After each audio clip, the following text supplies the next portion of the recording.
What if I told you I already know what's going to happen in Boruto? And it's not because I saw leaks or anything like that. It's because I grew up immersed in Hinduism and Buddhism. Relax, I'm chill. I've been wanting to do this video for a couple of months now because from characters like Boruto, Sarada, and Eida all the way to Shibai Otsutsuki, Boruto is just a chock full of Hinduism and Buddhist mythology references. And in today's Boruto stream, I'm going to break down the multiple different ways in which Hinduism and Buddhism could be the primary indicator for what's going to happen with our favorite characters in Boruto 2 Blue Vortex. But first, if you guys liked the video, please take a second to hit the like button and subscribe to my channel. It would mean the world to me. All right, let's get into it.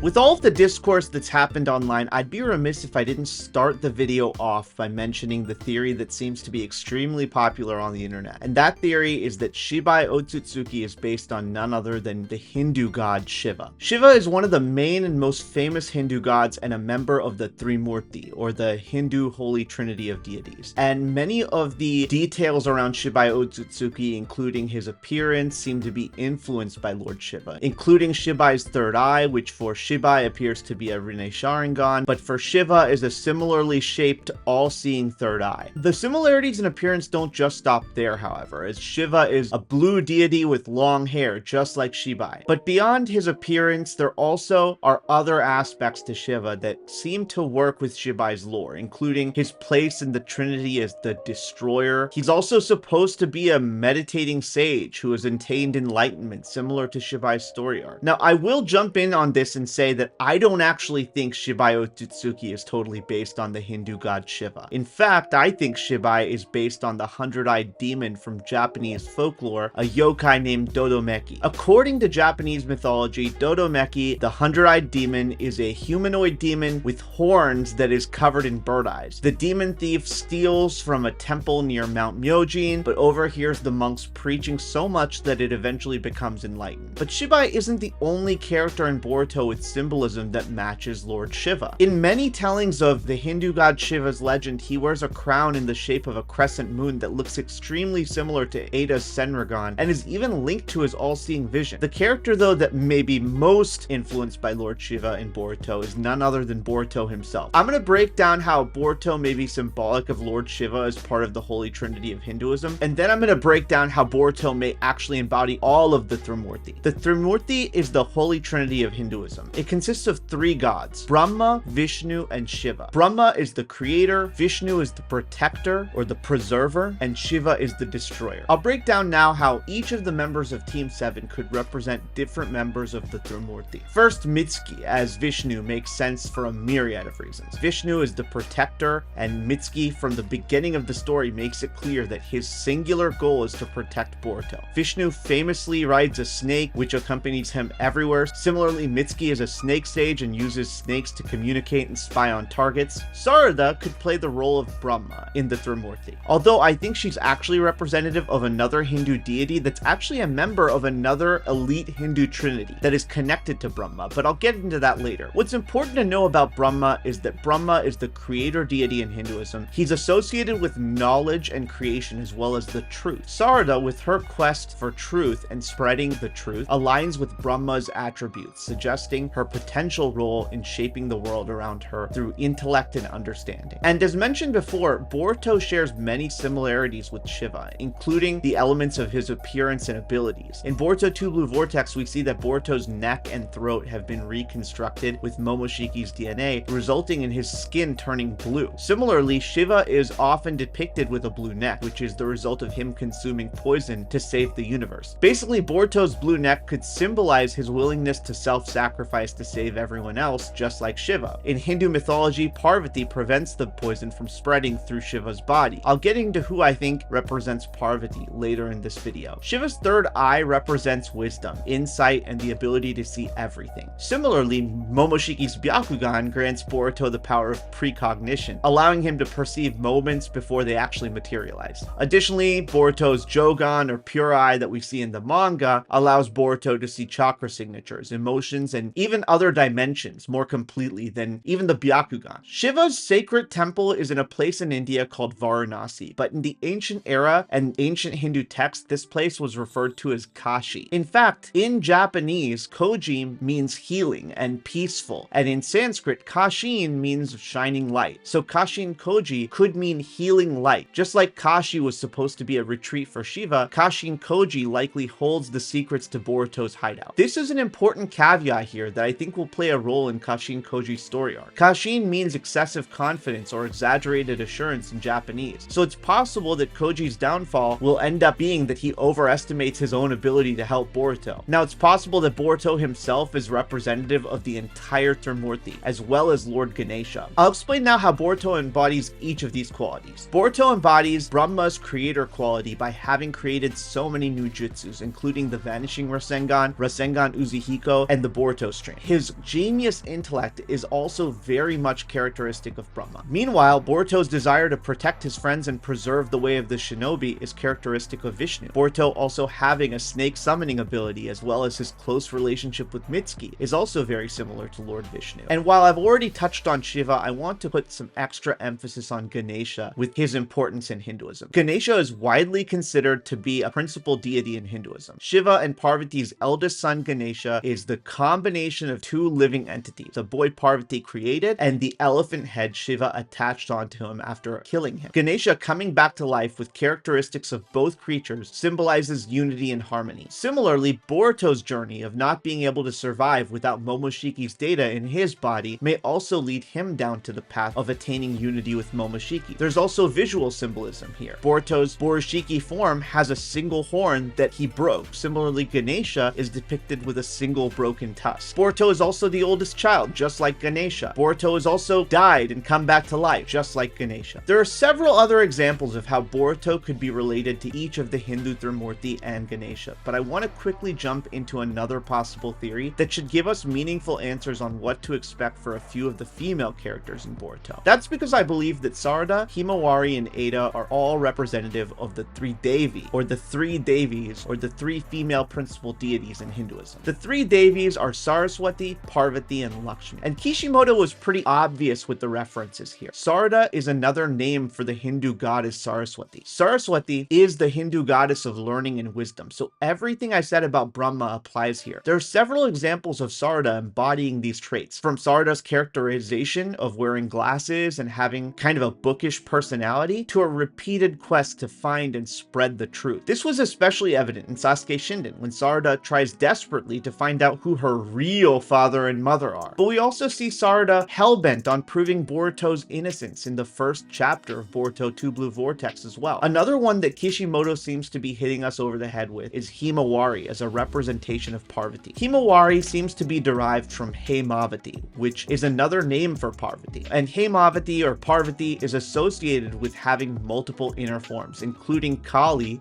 the inner demon that destroys evil, and Gauri, the golden one, in which she is calm and serene and a placid wife to Lord Shiva. But in this form, her skin or glow is portrayed to have a golden hue. It's possible that Himawari's Biju chakra may embody the Kali form as one of Parvati's forms. Lastly, Eida is very symbolic of Lakshmi. Lakshmi is the Hindu goddess of beauty and wealth, and we see just how much Eida seems to embody these two attributes in Boruto 2 Blue Vortex, from several characters being in love with her to her mansion-sized house in Konoha that we're constantly seeing in the manga. We see this wealth imagery quite often with her. Whether we see Eida, she's never just on the streets like Sarada and Sumire. She's always dining or getting boba or standing on her balcony that overlooks Konoha. Lakshmi is associated with abundance, and nothing is more abundance than omnipotence. It's not just Hindu mythology though that's influencing Boruto's writing. Buddhism plays a huge role in the plot of Boruto, and Boruto's similarities to the first Buddha, Siddhartha Gautama, are pretty evident. And I want to give a special shout out to user Tatus Maximus 7850 for pushing me to share my thoughts on this. Siddhartha is a prophesied child that is told that he's going to experience 4 signs that are going to change his life. And he experiences those 4 signs, and they change the shape of his quest for enlightenment. The first sign is an old man. Siddhartha Gautama encounters an old man representing the inevitability of aging, sickness, and mortality. This encounter prompted him to contemplate the transient nature of life and the inherent suffering in existence. The next sign was a sick man. Siddhartha witnessed a man suffering illness and unwellness. This sight further deepened his understanding of human suffering and the universality of pain. The next sign was a dead body that Siddhartha encountered. Confronting the reality of death and impermanence, this encounter created a fundamental need to answer the questions of the natures of life and death. And finally, Siddhartha encountered a hermit in meditation who had renounced worldly possessions and comforts in pursuit of spiritual enlightenment. This encounter planted the seed of renunciation of Siddhartha's princehood, and it ended up setting him down the journey of enlightenment. Similarly, Boruto experiences each of the first three things in the anime arcs, sometimes all in the same arc. Onoki, Ao, and Kagura are all great examples of this. And for the fourth sign, that's Sasuke and Kashin Koji, the shinobi, hermit, and the toad sage that lead Boruto down the path of enlightenment. And because of Eida's omnipotence, Boruto's sudden departure from the village where his parents are missing and his sister and friends no longer know who he is, mirrors Siddhartha's sudden renunciation of his princely life and his family at the beginning of his journey as a bodhisattva, or a person who strives to achieve the highest level of enlightenment. There are countless other examples of Buddhism and Hinduism in Boruto, from the Magatama on the Otsutsuki and Jura's bodies, to the karma seals on Boruto and Kawaki, to even Sasuke's hawk, Garuda. Garuda is a Hindu bird deity in Hindu mythology. But what do you guys think? Do you think Boruto is rooted in Buddhism or Hinduism? Or do you think Kishimoto is pulling from some other source material, like the legend of Kagemasa or the Kagawa clan? Definitely get in the comments and let me know what you guys think. And if you haven't already, please take a second to like the video and subscribe to my channel. Thanks. Toodles.